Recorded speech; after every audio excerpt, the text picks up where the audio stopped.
नमस्कार, मी धनश्री हाऊस क्वीनमध्ये तुमचं खूप सारं स्वागत करते. आजचा दिवस तुम्हाला खूप छान आनंदात जाऊ देत. तुमच्या मनातल्या सगळ्या चांगल्या इच्छा स्वामी महाराज पूर्ण करू देत. जेजुरीला आम्ही जाऊन आलो होतो आणि तिथे खूप जणींनी काही काही प्रश्न विचारले, म्हणजे कसं जातात, काय तिथे पुरोहितांचं काय. तर पहिलं तर असं की तुम्ही तुमचं कुलदैवत असेल तर तुमच्या मंदिरातले सगळेच देव घेऊन गेला तरी चालतात, किंवा कुलदैवतेची मूर्ती फक्त घेऊन गेलात तरी चालेल. तिथे त्यांनी दही भंडारा अभिषेक करतात. अभिषेक कोणता करायचा हेही विचारतात. खूप सारे पुरोहित तिथे असतात. तुम्ही कुणालाही विचारू शकता. प्रॉपर माहिती घेऊन फक्त जा. तुमच्या कुळामध्ये किंवा तुमच्या घरामध्ये कोणते कोणते गोष्टी करतात चालतात ते बघून, कारण प्रत्येकाची गोष्ट वेगळी असते. सो म्हणून मी जास्त काही तिथे कमेंट सेक्शनमध्ये सांगितलं नाही. आणि हो, वर्षातून एकदा जाऊन यावं असं मला तरी पर्सनली वाटतं, म्हणून आम्ही जातो. बरं, आज तेव्हा आम्ही गेलो नंतर आल्या तिथून येताना, म्हणजे आम्ही अभिषेक तीन झाल्यानंतर ओटी भरतात आणि जो नारळ होता तर त्यांनी सांगितले होते की त्या नारळाची एखादे गोड प्रसाद नैवेद्य करून तो तुम्ही खा. मग तो नारळ आहे तो आज मला फोडायचा आहे, म्हणजे बाबा नंतर मला फोडून देतो म्हणून सांगितलं. तर नारळाची वडीच करेन मी गोड, आणि खूप दिवस झाले केली पण नाही आहे. आणि त्या निमित्तानं प्रसाद म्हणून तेही आम्ही सगळ्यांनी खाऊ, देवाला नैवेद्य दाखवून. म्हणून म्हटलं ठीक आहे करूयात. हे जे आहे हे बघा, हे तुम्हाला दिसते, हे सगळं जे आहे हे मला आता क्लीन करायचं आहे. खूप दिवस झाले. हे जेव्हा मी लावलं होतं ऑर्गनायझर्स अटॅच करून, तेव्हा सगळं मी व्यवस्थित ठेवलं होतं. आता परत सगळं असं मेस झालं आहे पूर्ण. तर त्यातले सगळे प्रोडक्ट्स कडेला ठेवून, काही मॅन्युफॅक्चरिंग त्याची जी डेट असते तर ती निघाली असेल तर ते सगळं बघून मला कडेला ठेवायचं. ते पटकन पाठ होतं. तर यातले बऱ्यापैकी सगळे प्रोडक्ट तर ते सगळे काढून टाकले आणि बॉक्समध्ये हे सगळं व्यवस्थित ठेवलं. आय मसाजर मला लागतं सारखं म्हणून साईडलाच काढून ठेवलं आहे. बाकी हे सगळं व्यवस्थित करून ठेवलं. भरपूर वेळ घेतला म्हटलं या गोष्टीने. भरपूर सारे प्रोडक्ट्स मी काढून टाकले जे चांगले नव्हते. देवाचं सामान जे ते इकडे ठेवलं आहे. इथे हे असतं काय म्हणतात त्याला, काय गं बाई ह्याला काय म्हणतात, मिक्सर. तर तो इथं ठेवते आणि प्रॉपर राहतो. बाकी माझं काय होते, दररोज हे जे माझं सिरप आहे प्यायचं तर ते नेहमी विसरते. तर त्याच्यामुळे परफ्यूम मारायला विसरत नाही, कारण परफ्यूम मला भरपूर आवडतात. म्हणून परफ्यूमच्या जवळच सिरप ठेवलं आहे. म्हणजे जेव्हा आरवला स्कूलला सोडायला जाते तेव्हा बरोबर टायमिंग होतं जेवून झाल्यानंतर, तेव्हा सिरप मी पिण्यासाठी, कारण नेहमी विसरायला लागले मी. माझं ते नेहमीचं टॉनिक आहे, दररोज सुरू असतं, ज्याच्यामुळे केस, नखं, त्वचा आणि मेन म्हणजे B12 आहे त्याच्यामध्ये, फॉलिक ॲसिड आहे. आणि आपल्याला फॉलिक ॲसिडची गरज खूप आहे, खूप म्हणजे खूप. तर ते बाकी इथे सगळ्या गोष्टी, हे माझं लिप बाम. त्यानंतर मी पावडर वापरत नाही. व्हाईट टोन कधीच म्हणजे अगदीच महिन्यातनं एकदा दुसरा वाटलंच तर लावते, नाहीतर नाहीच तशी लावत पावडर. आणि इथे ते सिरम त्यांनी ठेवलं आहे. बाकी हे जे काही सचिनचंच सामान आहे थोडं हे कॅल्शियमचे शॉर्ट्स आहेत. आणि बाकी हे दुसरं अजून थंडी आहे म्हटल्यानंतर मी लिप बाम आणून ठेवलं जास्त. हे असं नीट व्यवस्थित ठेवलं आहे.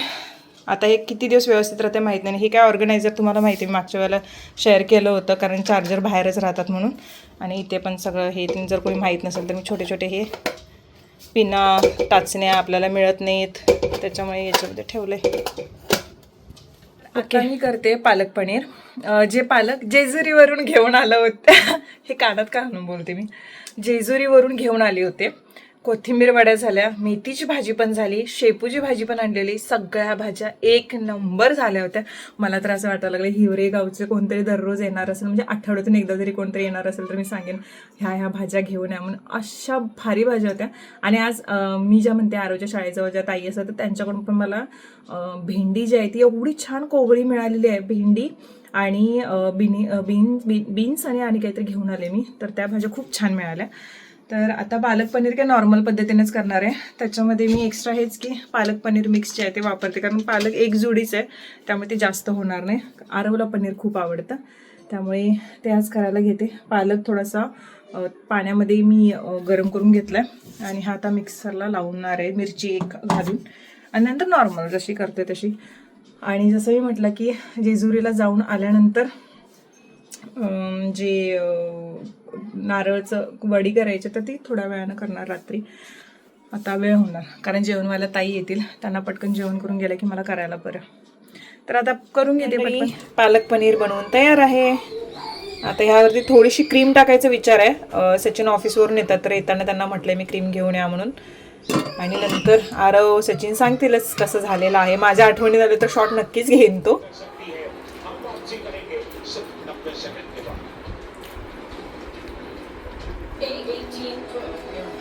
छान झालं.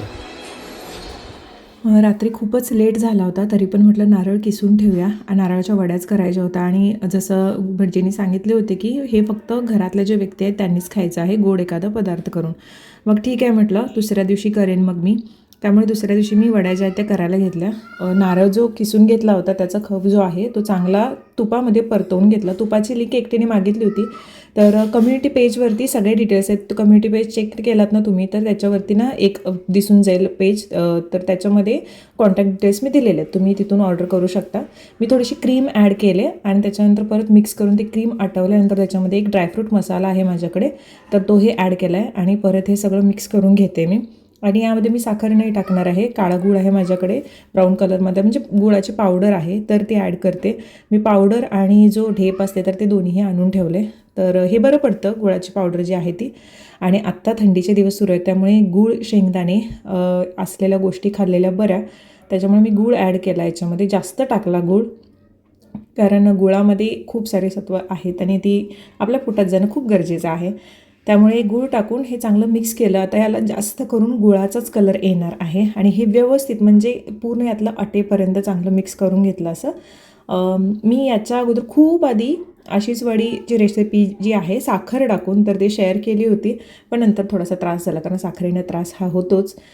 सेट करून घेतली प्लेट, चांगली ग्रीस करून तुपाने त्याच्यामध्ये ही सेट करून घेतली आणि 4-5 तास मी पूर्ण बाहेर ठेवणार होते. याच्यावरती थोडंसं ड्रायफ्रूट जे आहे तर ते पसरवले होते मी असेच, म्हणजे अजून छान वाटेल खाताना त्याच्यासाठी.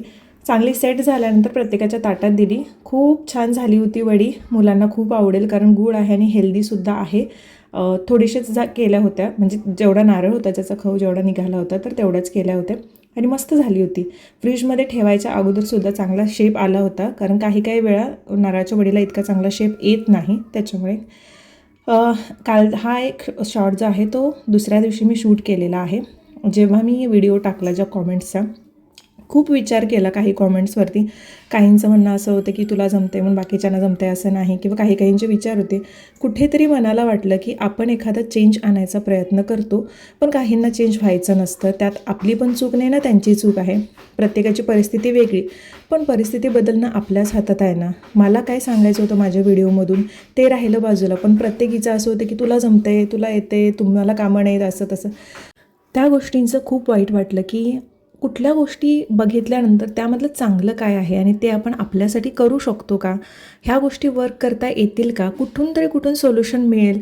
एखादं ना आपल्याला कळकळीनं सांगतं की हे करा, कारण त्याने काही गोष्टी बघितलेल्या असतात, अनुभवलेल्या असतात. नाही प्रत्येकीच्या आयुष्यात हे असं होऊ नये, कारण त्यातून होणारा त्रास त्यांना माहीत असतो म्हणून ते सांगतात, त्यांना हौस असते म्हणून ते सांगत नाहीत.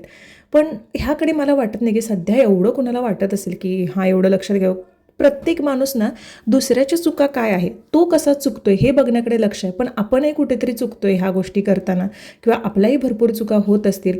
एखादा माणूस समोर दिसताना त्याच्या फक्त चुकाच काढायच्या का, त्याच्यामध्ये चांगलं काहीच नसेल का, किंवा एखादी गोष्ट एखादा माणूस कळकळीने सांगतोय, माझा फायदा काय आहे त्यात तुम्हाला सांगण्यात. मी माझे व्हिडिओज करेन, चांगले व्हिडिओज टाकेन, वेगवेगळे व्हिडिओज टाकेन, धुणी भांडी, कुकिंग, शॉपिंग हे टाकेन, मला त्यातनं फायदाच होईल. पण हे सांगण्यासारखं किंवा हे अशा गोष्टी सांगण्यासारख्या, कळकळीने सांगण्यासारखं मला फायदा नाहीच आहे ना त्यात. मी बघितल्या आजूबाजूला काही बायकांना स्ट्रगल करताना, म्हणजे पैसे साधे 100 रुपये पाहिजे असेल तरी नवऱ्याकडे किती विचार करतात, घरातून बाहेर पडायची परमिशनसुद्धा, किंवा ह्या गोष्टी. माझं म्हणणं एवढंच की स्वतः तुम्ही इंडिपेंडंट असला ना, स्वतःचे डिसिजन खूप चांगल्या पद्धतीने घेऊ शकता आणि ठामपणे तुमची मतं मांडू शकता. हे मी शिकले. मी आजूबाजूच्या माझ्या फॅमिलीमध्ये बघितल्यात काही गोष्टी ज्या वाटतात की ह्या चेंज व्हाव्यात, कारण खरंच बाईचं जगणं इतकं हे आहे ना, अजूनसुद्धा 21व्या शतकामध्ये खूप गोष्टी तिच्यासाठी ग्रँटेड पकडल्या जातात. पण काहींना जर हा चेंज त्यांच्या आयुष्यात आणायचंच नसेल तर मी तरी सांगून काय उपयोग आहे. पण ज्या कोणी मला सांगितलं की तू धनश्री छान केलेस, मोटिवेट केलेस, चांगलं वाटलं, तर त्यांच्यासाठी मी सांगेन की मी सदैव तुमच्यासाठी असे व्हिडिओज घेऊन येत राहीन जेव्हा वाटेल की मोटिवेट करायचं आहे. बाकीच्यांना ज्यांना मोटिवेट व्हायचं नसेल किंवा ज्यांना त्यांच्या आयुष्यात हे बदलच नको आहेत, करायचेच नाही आहेत, भलेही त्यांच्याकडे भरपूर अशा गोष्टी आहेत की त्यांना त्या जमत नाही आहेत, त्यांच्याकडून त्या होत नाही आहेत, तर थोडं तरी प्रयत्न करा स्वतःसाठी जगायचा. अजूनही मी सांगेन, शेवटी तुमची मर्जी. व्हिडिओ आवडला असेल तर नक्की लाईक करा.